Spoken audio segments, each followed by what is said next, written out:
नमस्कार दोस्तों, मेरा नाम है मनीष भारती और क्विक कॉन्सेप्ट में आपका स्वागत है। आज जिस टॉपिक पर हम बात करने वाले हैं वह है एलएनजी यानी कि तरलीकृत प्राकृतिक गैस। देखिए, समझना यहाँ इस बात की ज़रूरत है कि ऊर्जा ज़रूरतों को पूरा करने के लिए या ऊर्जा संकट जो हमारे सामने आ रहा है, जैसे कि अभी आप रसिया और यूक्रेन युद्ध के बाद देख रहे होंगे, तो ऊर्जा संकट सामने आया है। तो अपनी ऊर्जा ज़रूरत को पूरा करने के लिए और ऊर्जा संकट से निपटने के लिए हम तरह तरह के ऊर्जा का विकल्प निकाल रहे हैं, अलग अलग स्रोतों से पता कर रहे हैं कि कहाँ से हम ईंधन की प्राप्ति कर सकते हैं। अत्याधुनिक तकनीक के बाद एलएनजी की प्राप्ति हमें हुई है। इसे आप कह सकते हैं कि इसे न्यू फ्यूल कहा जा रहा है, new fuel for new vehicles, या फिर एक सुखद भविष्य के लिए एक नए फ्यूल की तैयार की गई है। तो नए ईंधन के रूप में इसे देखा जा रहा है। अब इसे देखते हैं कि इसके क्या जुड़े हुए बिंदु इससे हैं, जरा इस पर गौर करते हैं। अगर आप इसे देख रहे होंगे तो हमारे मिनिस्टर हैं, कैबिनेट मिनिस्टर नितिन गडकरी जी, इनको आप देख रहे होंगे। ये जो ब्लू मोटर्स करके एक महाराष्ट्र स्थित कंपनी है, इसने क्या किया है, एलएनजी, ये देख रहे होंगे, एलएनजी से चलने वाली एक ट्रक अभी तैयार किया है ये, और ये सफलतापूर्वक इसे लॉन्च कर दिया गया है। तो इससे बहुत उम्मीद अब भारत में भी दिखी है। और नितिन गडकरी जी को आप जानते ही हैं, लगातार ये एलएनजी की बातें करते रहते हैं। तो बेहतर पर्यावरण के लिए इसकी ज़रूरत है, और दिल्ली जैसे शहर जहाँ पर प्रदूषण काफ़ी अधिक होता है, वहाँ के लिए अगर एलएनजी जैसी तकनीक आए, ऐसे ईंधन आए, तो यह और भी सुखद होगा। इसके कुछ बिंदु को हम देख लेते हैं। दरअसल ये एक प्राकृतिक गैस है, ठीक है, और यह तरल अवस्था में मिलता है।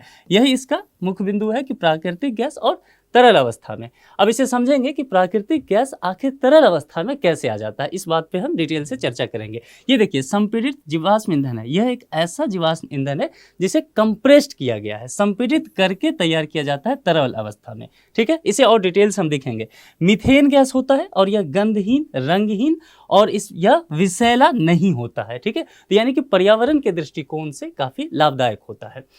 एलएनजी बनता कैसे है, इसका प्रोसेस क्या है, इसे आप समझ लीजिए। यह एक प्राकृतिक गैस है और तरल अवस्था में यह फाइनली हम इसे प्राप्त करते हैं।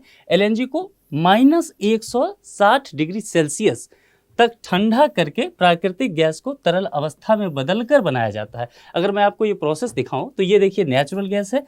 नेचुरल गैस को यहाँ पर हम एक क्रायोजेनिक प्रोसेस के माध्यम से, आप जानते होंगे कि -162 डिग्री सेल्सियस तक ले जाते हैं, और फिर उसे लिक्विड फॉर्म में कन्वर्ट करके फिर हम उसे स्टोर कर लेते हैं, और ट्रांसपोर्टेशन के रूप में एलएनजी का फिर हम यूज करते हैं, ठीक है। तो ये एक प्रोसेस है, थोड़ा सा जटिल प्रोसेस ये होता है और थोड़ा महंगा भी होता है, लेकिन यह बाकी जो स्रोत हैं ऊर्जा के, उसके अपेक्षा काफ़ी बेहतर होता है। कार्बन डाइऑक्साइड की मात्रा भी काफ़ी कम ये उत्सर्जित करता है। तो इसको हम आगे देखेंगे। अब देखिए, जब हम इसे संपीड़ित करते हैं, कंप्रेस किया जाता है, तो इसका क्या होता है कि वॉल्यूम कम हो जाता है, ठीक है। यहाँ लिक्विड में वॉल्यूम कम होगा, और कितना, तो मूल आयतन से 600 गुना तक कम होगा, ठीक है। तो पानी के वजन से, अगर वजन के हिसाब से देखें तो वाटर का जो वजन होता है उसका ये आधा होता है। स्टोरेज करने में ये काफ़ी अच्छा हो जाता है। इसका उपयोग देख लीजिए। प्राकृतिक गैस जो है ऊर्जा का एक पारंपरिक स्रोत है, ठीक है। हमारे घरों को गर्म करने में इसका उपयोग होगा, खाना पकाने में, और परिवहन, जैसा कि अभी मैंने आपको बताया भी। ब्लू एनर्जी मोटर्स जो महाराष्ट्र की कंपनी है, अभी आपने हाल ही में देखा कि उसने ट्रक लॉन्च किया एलएनजी का। तो यह इसके फायदे हैं, आगे चल करके इससे काफ़ी लाभ देखने को मिल सकता है।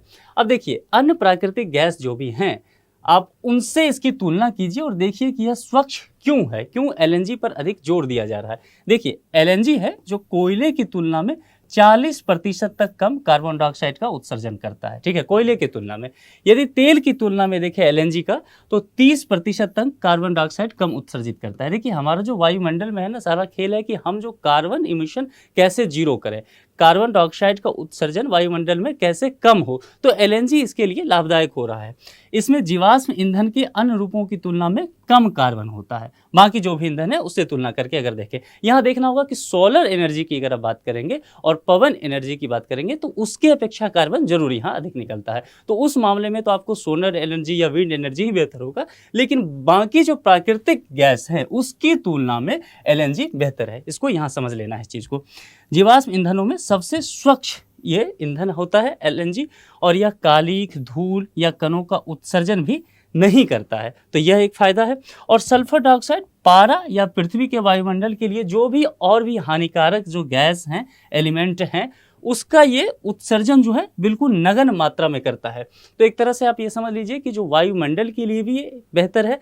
जो आयात हम ईंधन का अपनी ज़रूरतों का करते हैं भारत में, वो तकरीबन 80% बाहर से आता है। तो एलएनजी जैसे वैकल्पिक स्रोत हमारे पास मिल जाएं तो फिर हम ऊर्जा आत्मनिर्भर राष्ट्र बन सकते हैं। आज के इस वीडियो में इतना ही, फिर मुलाकात होगी। धन्यवाद।